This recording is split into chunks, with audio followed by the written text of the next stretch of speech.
There was a card party at the rooms of Narumov of the Horse Guards. The long winter night passed away imperceptibly, and it was 5 o'clock in the morning before the company Saturday down to supper. Those who had one ate with a good appetite, the others Saturday staring absently at their empty plates. When the champagne appeared, however, the conversation became more animated, and all took a part in it. "And how did you fare, Surin?" asked the host. "Oh, I lost, as usual. I must confess that I am unlucky. I play Mirando. I always keep cool. I never allow anything to put me out, and yet I always lose." "And you did not once allow yourself to be tempted to back the red. Your firmness astonishes me. But what do you think of Herman?" said one of the guests, pointing to a young engineer. "He has never had a card in his hand in his life. He has never in his life laid a wager, and yet he sits here till 5 o'clock in the morning watching our play." "Play interests me very much," said Herman, "but I am not in the position to sacrifice the necessary in the hope of winning the superfluous." "Herman is a German. He is economic health, that is all," observed Tomsky. "But if there is one person that I cannot understand, it is my grandmother, the Countess Anna Fedotovna." "How so?" inquired the guests. "I cannot understand," continued Tomsky, "how it is that my grandmother does not punt." "What is there remarkable about an old lady of 80 not punting?" said Narumov. "Then you do not know the reason why?" "No, really, haven't the faintest idea." "Oh, then listen. About 60 years ago, my grandmother went to Paris, where she created quite a sensation. People used to run after her to catch a glimpse of the Muscovite Venus. Richelieu made love to her, and my grandmother maintains that he almost blew out his brains in consequence of her cruelty. At that time, ladies used to play at faro. On one occasion at the court, she lost a very considerable sum to the Duke of Orleans. On returning home, my grandmother removed the patches from her face, took off her hoops, informed my grandfather of her loss at the gaming table, and ordered him to pay the money. My deceased grandfather, as far as I remember, was a sort of house steward to my grandmother. He dreaded her like fire, but on hearing of such a heavy loss, he almost went out of his mind. He calculated the various sums she had lost, and pointed out to her that in 6 months she had spent 500,000 francs, that neither their Moscow nor Saratov estates were in Paris, and finally refused point blank to pay the debt. My grandmother gave him a box on the ear, and slept by herself as a sign of her displeasure. The next day she sent for her husband, hoping that this domestic punishment had produced an effect upon him, but she found him inflexible. For the first time in her life, she entered into reasonings and explanations with him, thinking to be able to convince him, by pointing out to him that there are debts and debts, and that there is a great difference between a prince and a coachmaker. But it was all in vain. My grandfather still remained obdurate. But the matter did not rest there. My grandmother did not know what to do. She had shortly before become acquainted with a very remarkable man. You have heard of Count Saint Germain, about whom so many marvelous stories are told. You know that he represented himself as the wandering Jew, as the discoverer of the elixir of life, of the philosopher's stone, and so forth. Some laughed at him as a charlatan, but Casanova, in his memoirs, says that he was a spy. But be that as it may, Saint Germain, in spite of the mystery surrounding him, was a very fascinating person, and was much sought after in the best circles of society. Even to this day, my grandmother retains an affectionate recollection of him, and becomes quite angry if anyone speaks disrespectfully of him. My grandmother knew that Saint Germain had large sums of money at his disposal. She resolved to have recourse to him, and she wrote a letter to him asking him to come to her without delay. The queer old man immediately waited upon her,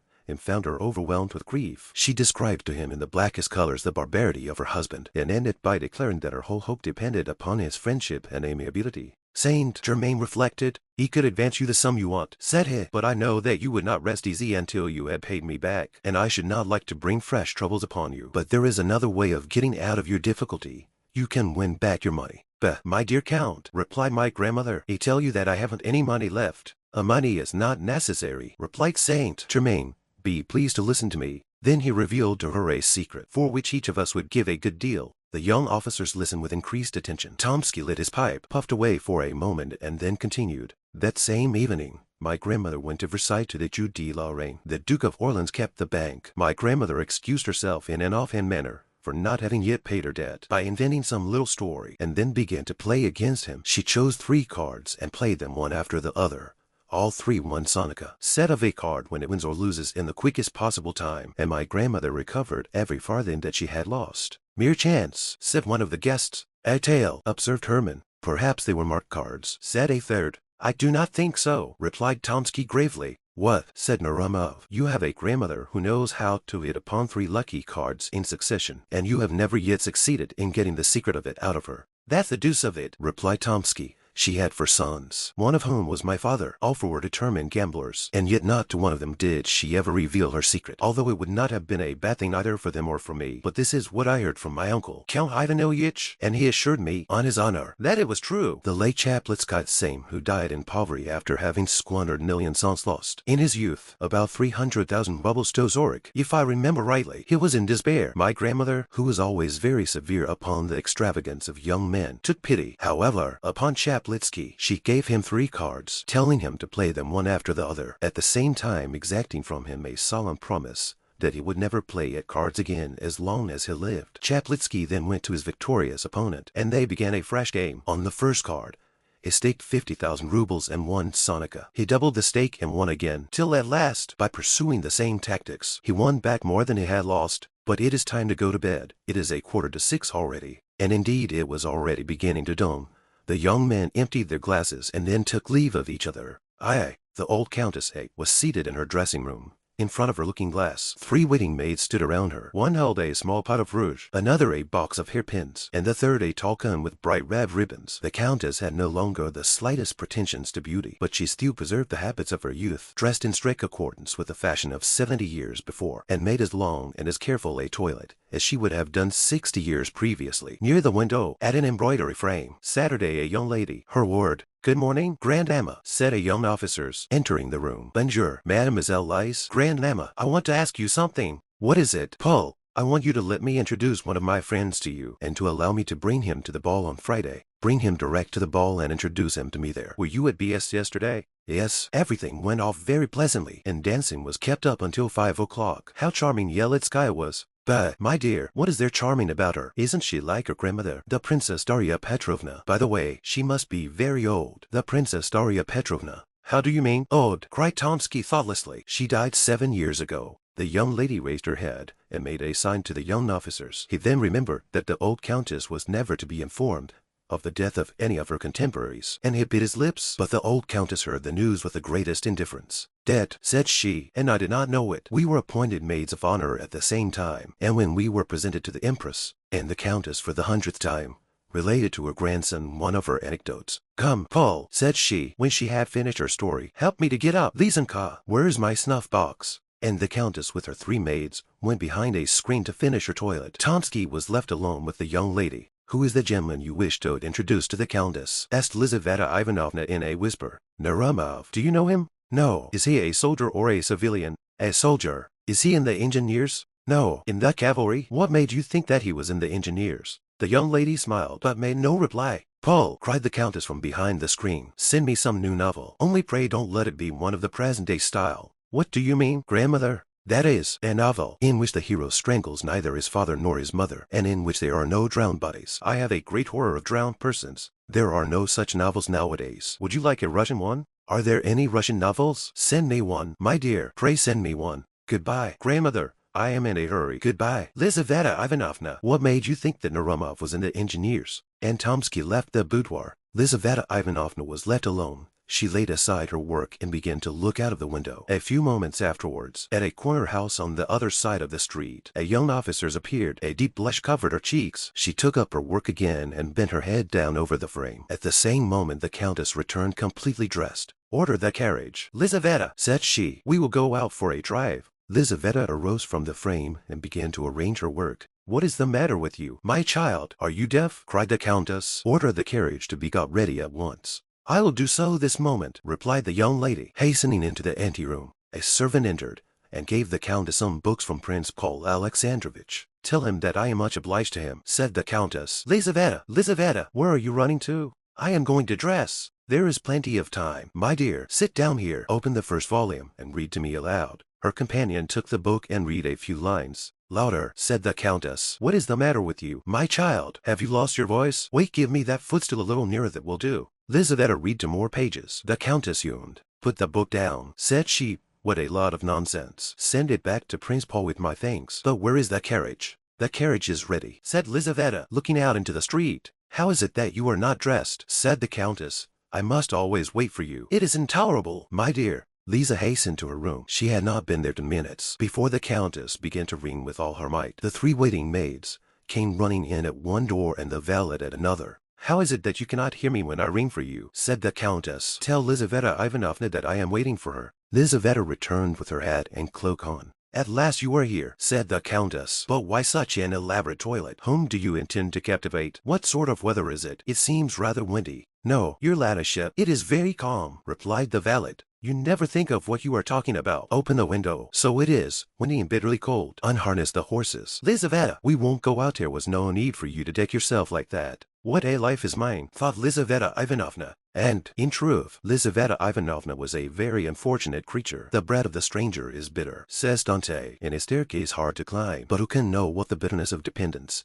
is so well as the poor companion of an old lady of quality?" The Countess had by no means a bad heart, but she was capricious, like a woman who had been spoilt by the world, as well as being avaricious and egotistical, like all old people who have seen their best days, and whose thoughts are with the past and not the present. She participated in all the vanities of the great world, went to balls, where she Saturday in a corner, painted and dressed in old-fashioned style, like a deformed but indispensable ornament of the ballroom. All the guests on entering approached her and made a profound bow, as if in accordance with a set ceremony. But after that nobody took any further notice of her. She received the whole town at her house, and observed the strictest etiquette. Although she could no longer recognize the faces of people, her numerous domestics, growing fat and old, in her antechamber and servants' hall, did just as they liked, and vie with each other in robbing the aged Countess in the most barefaced manner. Lizaveta Ivanovna was the martyr of the household. She made tea, and was reproached with using too much sugar. She read novels aloud to the Countess, and the faults of the author were visited upon her head. She accompanied the Countess in her walks, and was held answerable for the weather or the state of the pavement. A salary was attached to the post, but she very rarely received it, although she was expected to dress like everybody else. That is to say, like very few indeed. In society she played the most pitiable role. Everybody knew her, and nobody paid her any attention. At balls she danced only when a partner was wanted, and ladies would only take hold of her arm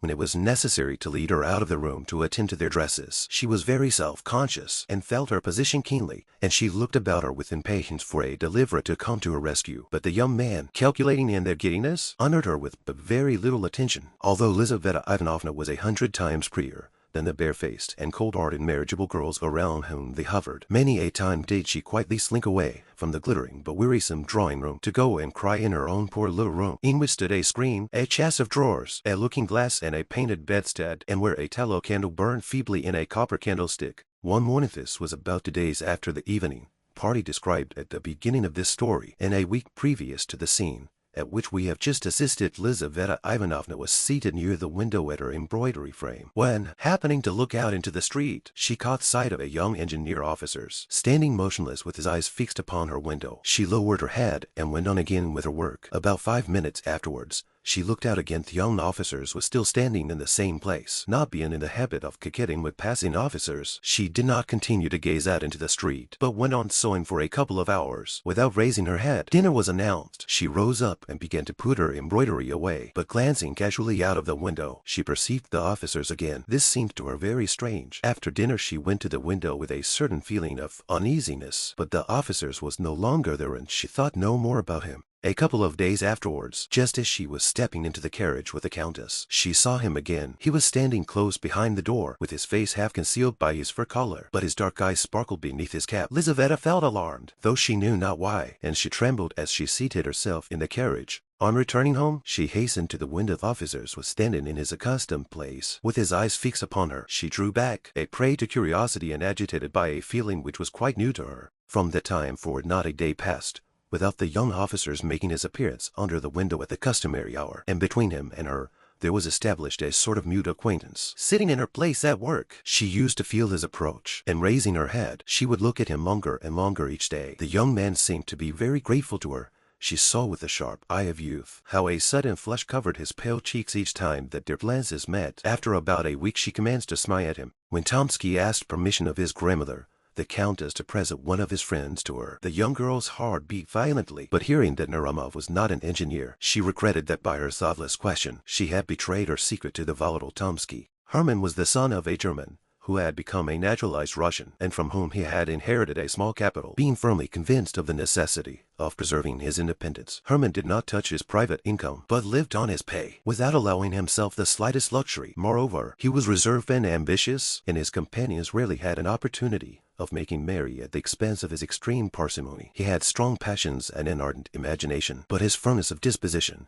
preserved him from the ordinary errors of young men. Thus, though a gamester at heart, he never touched a card, for he considered his position did not allow him as his age to risk the necessary in the hope of winning the superfluous. Yet he would sit for nights together at the card table and follow with feverish anxiety the different turns of the game. The story of the 3 cards had produced a powerful impression upon his imagination, and all night long he could think of nothing else. If, he thought to himself the following evening, as he walked along the streets of St. Petersburg, if the old countess would but reveal her secret to me, if she would only tell me the names of the 3 winning cards, why should I not try my fortune? I must get introduced to her and win her favor, become her lover. But all that will take time, and she is 87 years old. She might be dead in a week, in a couple of days even. But the story itself, can it really be true? No. Economy, temperance, and industry, those are my 3 winning cards. By means of them I shall be able to double my capital, increase is 7-fold, and procure for myself ease and independence. Musing in this manner, he walked on until he found himself in one of the principal streets of St. Petersburg, in front of a house of antiquated architecture. The street was blocked with equipages. Carriages one after the other drew up in front of the brilliantly illuminated doorway. At one moment there stepped out onto the pavement the well-shaped little foot of some young beauty, at another the heavy boot of a cavalry officer's, and then the silk stockings and shoes of a member of the diplomatic world. Furs and cloaks passed in rapid succession before the gigantic porter at the entrance. Herman stopped. "Whose house is this?" he asked of the watchman at the corner. "The Countess A.S.," replied the watchman. Herman started. The strange story of the 3 cards again presented itself to his imagination. He began walking up and down before the house, thinking of its owner and her strange secret. Returning late to his modest lodging, he could not go to sleep for a long time, and when at last he did doze off, he could dream of nothing but cards, green tables, piles of banknotes, and heaps of ducats. He played one card after the other, winning uninterruptedly, and then he gathered up the gold and filled his pockets with the notes. When he woke up late the next morning, he sighed over the loss of his imaginary wealth, and then sallying out into the town, he found himself once more in front of the Countess' residence. Some unknown power seemed to have attracted him thither. He stopped and looked up at the windows. At one of these he saw a head with luxuriant black hair, which was bent down probably over some book or an embroidery frame. The head was raised. Herman saw a fresh complexion and a pair of dark eyes. That moment decided his fate. Aye. Lizaveta Ivanovna had scarcely taken off her hat and cloak when the Countess sent for her and again ordered her to get the carriage ready. The vehicle drew up before the door, and they prepared to take their seats. Just at the moment when 2 footmen were assisting the old lady to enter the carriage, Lizaveta saw her engineer standing close beside the wheel. He grasped her hand. Alarm caused her to lose her presence of mind, and the young man disappeared, but not before he had left a letter between her fingers. She concealed it in her glove, and during the whole of the drive she neither saw nor heard anything. It was the custom of the Countess, when out for an airing in her carriage, to be constantly asking such questions as, "Who is that person that met us just now? What is the name of this bridge? What is written on that signboard?" On this occasion, however, Lizaveta returned such vague and absurd answers that the Countess became angry with her. "What is the matter with you, my dear?" she exclaimed. "Have you taken leave of your senses? Or what is it? Do you not hear me or understand what I say? Heaven be thanked, I am still in my right mind, and speak plainly enough." Lizaveta Ivanovna did not hear her. On returning home she ran to her room and drew the letter out of her glove. It was not sealed. Lizaveta read it. The letter contained a declaration of love. It was tender, respectful, and copied word for word from a German novel. But Lizaveta did not know anything of the German language, and she was quite delighted. For all that, the letter caused her to feel exceedingly uneasy. For the first time in her life, she was entering into secret and confidential relations with a young man. His boldness alarmed her. She reproached herself for her imprudent behavior, and knew not what to do. Should she cease to sit at the window and, by assuming an appearance of indifference towards him, put a check upon the young officer's desire for further acquaintance with her? Should she send his letter back to him, or should she answer him in a cold and decided manner? There was nobody to whom she could turn in her perplexity, for she had neither female friend nor adviser. At length she resolved to reply to him. She sat her down at her little writing table, took pen and paper, and began to think. Several times she began her letter, and then tore it up. The way she had expressed herself seemed to her either too inviting or too cold and decisive. At last she succeeded in writing a few lines with which she felt satisfied. I am convinced, she wrote, that your intentions are honorable, and that you do not wish to offend me by any imprudent behavior, but our acquaintance must not begin in such a manner. I return your letter, and I hope that I shall never have any cause to complain of this undeserved slight. The next day, as soon as Herman made his appearance, Lizaveta rose from her embroidery, went into the drawing room, opened the ventilator, and threw the letter into the street, trusting that the young officers would have the perception to pick it up. Herman hastened forward, picked it up, and then repaired to a confectioner's shop. Breaking the seal of the envelope, he found inside it his own letter and Lizaveta's reply. He had expected this, and he returned home, his mind deeply occupied with his intrigue. 3 days afterwards, a bright-eyed young girl from a milliner's establishment brought Lizaveta a letter. Lizaveta opened it with great uneasiness, fearing that it was a demand for money, when suddenly she recognized Herman's handwriting.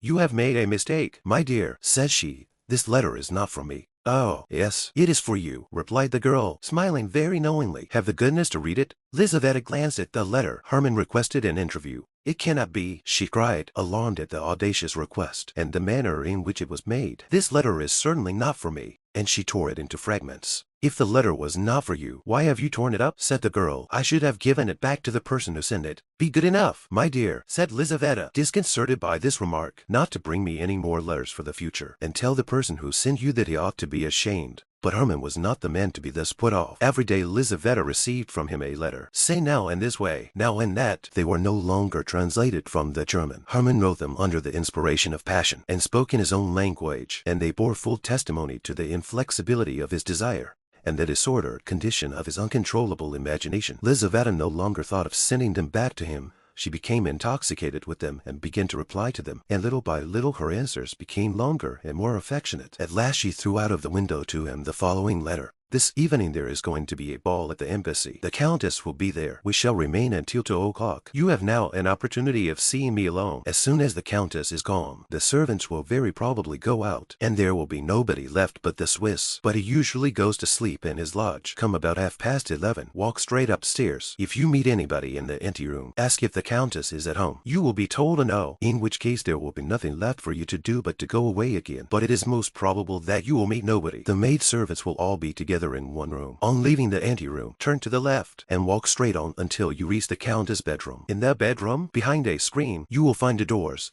The one on the right leads to a cabinet, which the Countess never enters. The one on the left leads to a corridor, at the end of which is a little winding staircase. This leads to my room." Herman trembled like a tiger as he waited for the appointed time to arrive at 10 o'clock in the evening. He was already in front of the Countess' house. The weather was terrible. The wind blew with great violence. The sleety snow fell in large flakes. The lamps emitted a feeble light. The streets were deserted. From time to time a sledge, drawn by a sorry-looking hag, passed by. On the lookout for a belated passenger, Herman was enveloped in a thick overcoat, and felt neither wind nor snow. At last the Countess' carriage drew up. Herman saw the footmen carry out in their arms the bent form of the old lady, wrapped in sable fur, and immediately behind her, clad in a warm mantle, and with her head ornamented with a wreath of fresh flowers, followed Lizaveta. The door was closed. The carriage rolled away heavily through the yielding snow. The porter shut the street door. The windows became dark. Herman began walking up and down near the deserted house. At length he stopped under a lamp and glanced at his watch. It was 20 minutes past 11. He remained standing under the lamp, his eyes fixed upon the watch, impatiently waiting for the remaining minutes to pass. At 11:30 precisely, Herman ascended the steps of the house and made his way into the brightly illuminated vestibule. The porter was not there. Herman hastily ascended the staircase, opened the door of the anteroom, and saw a footman sitting asleep in an antique chair by the side of a lamp. With a light, firm step Herman passed by him. The drawing room and dining room were in darkness, but a feeble reflection penetrated thither from the lamp in the anteroom. Herman reached the Countess' bedroom. Before a shrine, which was full of old images, a golden lamp was burning. Faded stuffed chairs and divans with soft cushions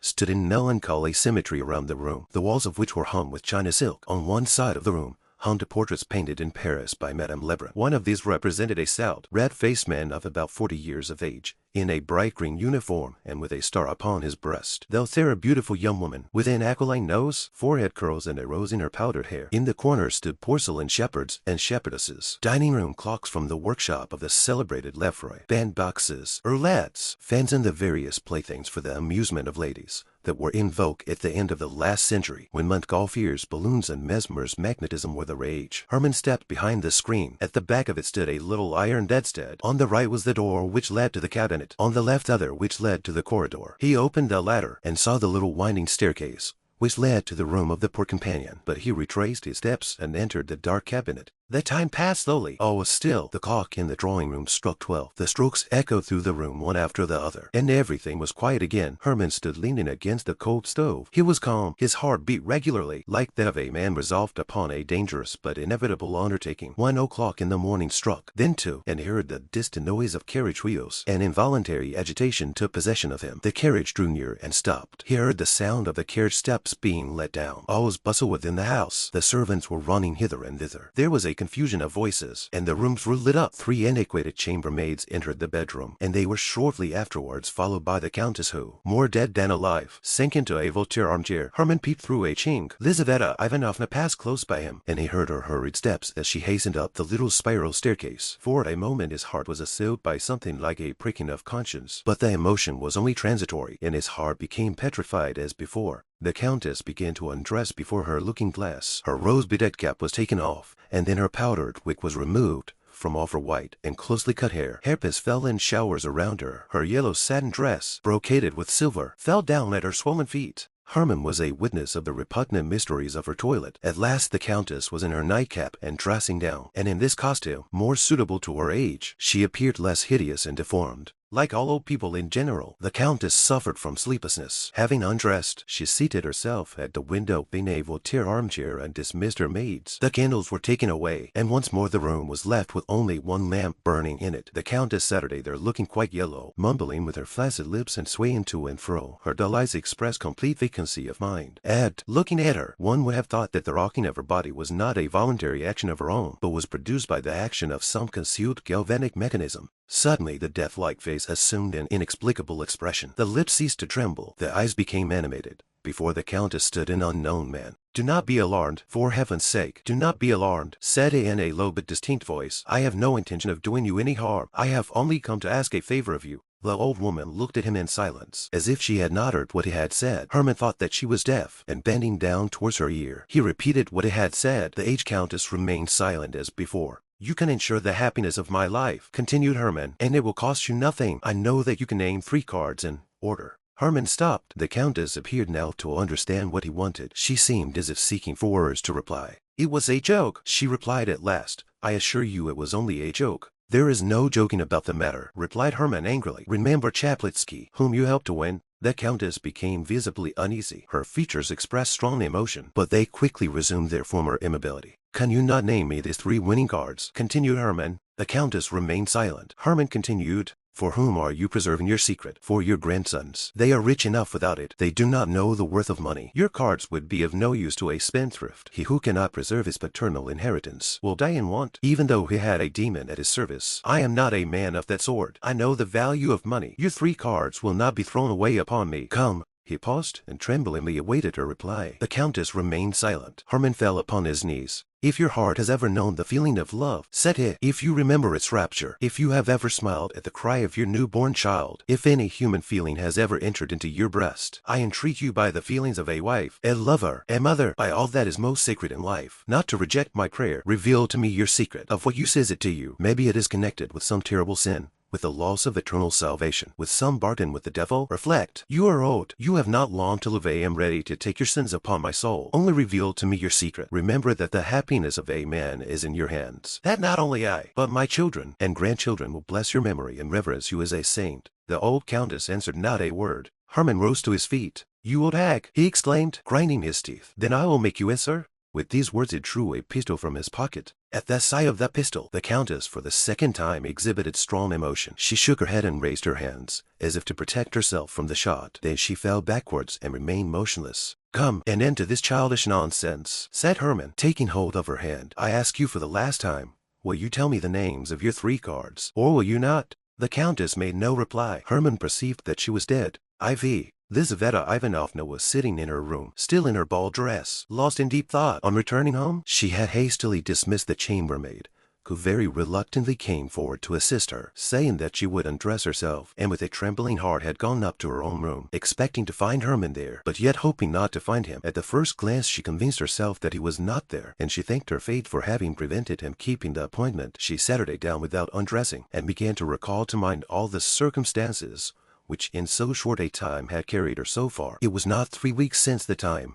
when she first saw the young officers from the window, and yet she was already in correspondence with him, and he had succeeded in inducing her to grant him a nocturnal interview. She knew his name only through his having written it at the bottom of some of his letters. She had never spoken to him, had never heard his voice, and had never heard him spoken of until that evening. But, strange to say, that very evening at the ball, Tomsky, being piqued with the young Princess Pauline, contrary to her usual custom, did not flirt with him, wished to revenge himself by assuming an air of indifference. He therefore engaged Lizaveta Ivanovna, and danced an endless mazurka with her. During the whole of the time, he kept teasing her about her partiality for engineer officers. He assured her that he knew far more than she imagined, and some of his jests were so happily aimed that Lizaveta thought several times that her secret was known to him. "From whom have you learned all this?" she asked, smiling. "From a friend of a person very well known to you," replied Tomsky. "From a very distinguished man." "And who is this distinguished man?" "His name is Herman." Lizaveta made no reply, but her hands and feet lost all sense of feeling. "This Herman," continued Tomsky, "is a man of romantic personality. He has the profile of a Napoleon and the soul of a Mephistopheles. I believe that he has at least 3 crimes upon his conscience. How pale you have become!" "I have a headache. But what did this Herman, or whatever his name is, to you?" "Herman is very much dissatisfied with his friend. He says that in his place he would act very differently. I even think that Herman himself has designs upon you. At least, he listens very attentively to all that his friend has to say about you." "And where has he seen me?" "In church, perhaps, or on the parade. God alone knows where. It may have been in your room while you were asleep, for there is nothing that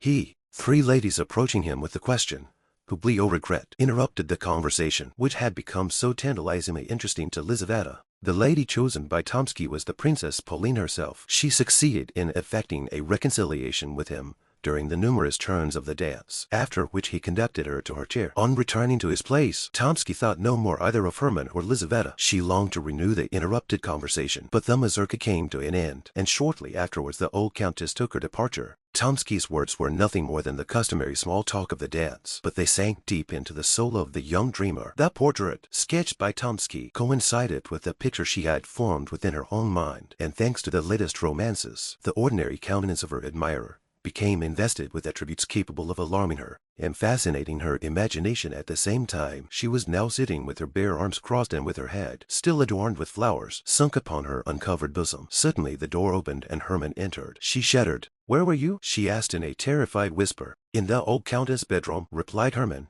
"I have just left her. The countess is dead." "My God, what do you say?" "And I am afraid," added Herman, "that I am the cause of her death." Lizaveta looked at him, and Tomsky's words found an echo in her soul. This man has at least 3 crimes upon his conscience. Herman sat her down by the window near her, and related all that had happened. Lizaveta listened to him in terror. So all those passionate letters, those ardent desires, this bold obstinate pursuit, all this was not love. Monotha was what his soul yearned for. She could not satisfy his desire and make him happy. The poor girl had been nothing but the blind tool of a robber, of the murderer of her aged benefactress. She wept bitter tears of agonist repentance. Herman gazed at her in silence.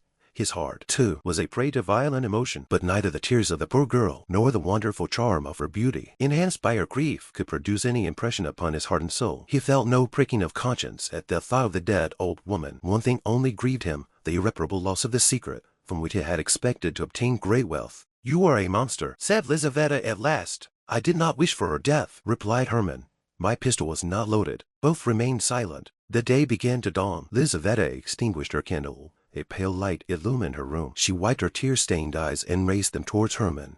He was sitting near the window, with his arms crossed and with a fierce frown upon his forehead. In this attitude, he bore a striking resemblance to the portrait of Napoleon. This resemblance struck Lizaveta even. "How shall I get you out of the house?" said she at last. "I thought of conducting you down the secret staircase, but in that case, it would be necessary to go through the countess' bedroom, and I am afraid. Tell me how to find this secret staircase. I will go alone." Lizaveta arose, took from her drawer a key, handed it to Herman, and gave him the necessary instructions. Herman pressed her cold, limp hand, kissed her bowed head, and left the room. He descended the winding staircase, and once more entered the countess' bedroom. The dead old lady sat there as if petrified. Her face expressed profound tranquillity. Herman stopped before her, and gazed long and earnestly at her, as if he wished to convince himself of the terrible reality. At last he entered the cabinet, felt behind the tapestry for the door, and then began to descend the dark staircase. Filled with strange emotions, down this very staircase, thought he, perhaps coming from the very same room, and at this very same hour 60 years ago, there may have glided, in an embroidered coat, with his hair dressed so royal and pressed into his heart his three-cornered hat, some young gallant who has long been mouldering in the grave, but the heart of his aged mistress has only today ceased to beat. At the bottom of the staircase Herman found a door, which he opened with a key, and then traversed a corridor which conducted him into the street. 3 days after the fatal night, at 9 o'clock in the morning, Herman repaired to the convent of where the last honors were to be paid to the mortal remains of the old countess. Although feeling no remorse, he could not altogether stifle the voice of conscience, which said to him, "You are the murderer of the old woman." In spite of his entertaining very little religious belief, he was exceedingly superstitious, and believing that the dead countess might exercise an evil influence on his life, he resolved to be present at her obsequies in order to implore her pardon. The church was full. It was with difficulty that Herman made his way through the crowd of people. The coffin was placed upon a rich catafalque beneath a velvet baldachin. The deceased countess lay within it, with her hands crossed upon her breast, with a lace cap upon her head and dressed in a white satin robe. Around the catafalque stood the members of her household, the servants in black caftans, with armorial ribbons upon their shoulders, and candles in their hands. The relatives, children, grandchildren, and great-grandchildren in deep mourning. Nobody wept. Tears would have been human affectation. The countess was so old that her death could have surprised nobody, and her relatives had long looked upon her as being out of the world. A famous preacher pronounced the funeral sermon in simple and touching words. He described the peaceful passing away of the righteous, who had passed long years in calm preparation for a Christian end. The angel of death found her, said the orator, engaged in pious meditation and waiting for the midnight bridegroom. The service concluded amidst profound silence. The relatives went forward first to take farewell of the corpse. Then followed the numerous guests who had come to render the last homage to her, who for so many years had been a participator in their frivolous amusements. After these followed the members of the countess' household. The last of these was an old woman of the same age as the deceased. Two young women led her forward by the hand. She had not strength enough to bow down to the ground. She merely shed a few tears and kissed the cold hand of her mistress. Herman now resolved to approach the coffin. He knelt down upon the cold stones and remained in that position for some minutes. At last he arose, as pale as the deceased countess herself. He ascended the steps of the catafalque and bent over the corpse. At that moment it seemed to him that the dead woman darted a mocking look at him and winked with one eye. Herman started back, took a false step, and fell to the ground. Several persons hurried forward and raised him up. At the same moment, Lizaveta Ivanovna was borne fainting into the porch of the church. This episode disturbed for some minutes the solemnity of the gloomy ceremony. Among the congregation arose a deep murmur, and a tall thin chamberlain, a near relative of the deceased, whispered in the ear of an Englishman who was standing near him that the young officer's was a natural son of the countess, to which the Englishman coldly replied, "Oh." During the whole of that day, Herman was strangely excited, repairing to an out-of-the-way restaurant to dine. He drank a great deal of wine, contrary to his usual custom, in the hope of deadening his inward agitation, but the wine only served to excite his imagination still more. On returning home, he threw himself upon his bed without undressing, and fell into a deep sleep. When he woke up, it was already night, and the moon was shining into the room. He looked at his watch. It was 2:45. Sleep had left him. He sat down upon his bed and thought of the funeral of the old countess. At that moment somebody in the street looked in at his window, and immediately passed on again. Herman paid no attention to this incident. A few moments afterwards, he heard the door of his anteroom open. Herman thought that it was his orderly, drunk as usual, returning from some nocturnal expedition, but presently he heard footsteps that were unknown to him. Somebody was walking softly over the floor in slippers. The door opened, and a woman dressed in white entered the room. Herman mistook her for his old nurse, and wondered what could bring her there at that hour of the night. But the white woman glided rapidly across the room, and stood before him, and Herman recognized the countess. "I have come to you against my wish," she said in a firm voice, "but I have been ordered to grant your request. 7 aces will win for you if played in succession, but only on these conditions: that you do not play more than one card in 24 hours, and that you never play again during the rest of your life. I forgive you my death, on condition that you marry my companion, Lizaveta Ivanovna." With these words she turned round very quietly, walked with a shuffling gait towards the door, and disappeared. Herman heard the street door open and shut, and again he saw someone look in at him through the window. For a long time Herman could not recover himself. He then rose up and entered the next room. His orderly was lying asleep upon the floor, and he had much difficulty in waking him. The orderly was drunk as usual, and no information could be obtained from him. The street door was locked. Herman returned to his room, lit his candle, and wrote down all the details of his vision. To fixed ideas can no more exist together in the moral world than two bodies can occupy one and the same place in the physical world. 7 aces soon drove out of Herman's mind the thought of the dead countess. 7 aces were perpetually running through his head and continually being repeated by his lips. If he saw a young girl, he would say, How slender she is, quite like the three of hearts. If anybody asked, what is the time, he would reply, 5 minutes to 7. Every stout man that he saw reminded him of the ace. 3, 7. Ace haunted him in his sleep, and assumed all possible shapes. The threes bloomed before him in the forms of magnificent flowers. The sevens were represented by Gothic portals, and the aces became transformed into gigantic spiders. One thought alone occupied his whole mind: to make a profitable use of the secret which he had purchased so dearly. He thought of applying for a furlough so as to travel abroad. He wanted to go to Paris and tempt fortune in some of the public gambling houses that abounded there. Chance spared him all this trouble. There was in Moscow a society of rich gamesters, presided over by the celebrated Chekalinsky, who had passed all his life at the card table and had amassed millions, accepting bills of exchange for his winnings and paying his losses in ready money. His long experience secured for him the confidence of his companions, and his open house, his famous cook, and his agreeable and fascinating manners gained for him the respect of the public. He came to St. Petersburg. The young men of the capital flocked to his rooms, forgetting balls for cards, and preferring the emotions of faro to the seductions of flirting. Narumov conducted Herman to Chekalinsky's residence. They passed through a suite of magnificent rooms, filled with attentive domestics. The place was crowded. Generals and privy councillors were playing at whist. Young men were lolling carelessly upon the velvet-covered sofas, eating ices and smoking pipes. In the drawing room, at the head of a long table, around which were assembled about a score of players, Saturday, the master of the house keeping the bank. He was a man of about 60 years of age, of a very dignified appearance. His head was covered with silvery white hair. His full, florid countenance expressed good nature, and his eyes twinkled with a perpetual smile. Narumov introduced Herman to him. Chekalinsky shook him by the hand in a friendly manner, requested him not to stand on ceremony, and then went on dealing. The game occupied some time. On the table lay more than 30 cards. Chekalinsky paused after each throw, in order to give the players time to arrange their cards and note down their losses, listen politely to their requests, and more politely still, put straight the corners of cards that some player's hand had chanced to bend. At last the game was finished. Chekalinsky shuffled the cards and prepared to deal it in. "Will you allow me to take a card?" said Herman, stretching out his hand from behind a stout gentleman who was punting. Chekalinsky smiled and bowed silently, as a sign of acquiescence. Narumov laughingly congratulated Herman on his abjuration of that abstention from cards, which he had practiced for so long a period, and wished him a lucky beginning. "Stake," said Herman, writing some figures with chalk on the back of his card. "How much?" asked the banker, contracting the muscles of his eyes. "Excuse me, I cannot see quite clearly." 47,000 rubles, replied Herman. At these words every head in the room turned suddenly round, and all eyes were fixed upon Herman. "He has taken leave of his senses," thought Narumov. "Allow me to inform you," said Chekalinsky, with his eternal smile, "that you are playing very high. Nobody here has ever staked more than 275 rubles at once." "Very well," replied Herman, "but do you accept my card or not?" Chekalinsky bowed in token of consent. "I only wish to observe," said he, "that although I have the greatest confidence in my friends, I can only play against ready money. For my own part, I am quite convinced that your word is sufficient. But for the sake of the order of the game, and to facilitate the reckoning up, I must ask you to put the money on your card." Herman drew from his pocket a banknote and handed it to Chekalinsky, who, after examining it in a cursory manner, placed it on Herman's card. He began to deal. On the right a 9 turned up, and on the left a 3. "I have one," said Herman, showing his card. A murmur of astonishment arose among the players. Chekalinsky frowned, but the smile quickly returned to his face. "Do you wish me to settle with you?" he said to Herman.